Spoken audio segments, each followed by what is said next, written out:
ఓం బ్రహ్మార్పణం బ్రహ్మహవిర్బ్రహ్మజ్ఞో బ్రహ్మణాహుతం బ్రహ్మైవ తేన గంతవ్యం బ్రహ్మకర్మ సమాధినా.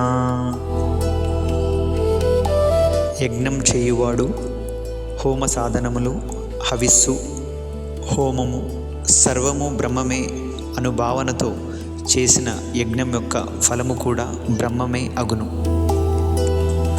అన్నం బ్రహ్మోతి అను వేద వాక్యానుసారం మన ఆహారం బ్రహ్మస్వరూపం. మనలోని జఠరాగ్ని అను హోమాగ్నిలో అన్నమును హవిస్సుగా సమర్పిస్తే దాని ఫలితం కూడా బ్రహ్మమే.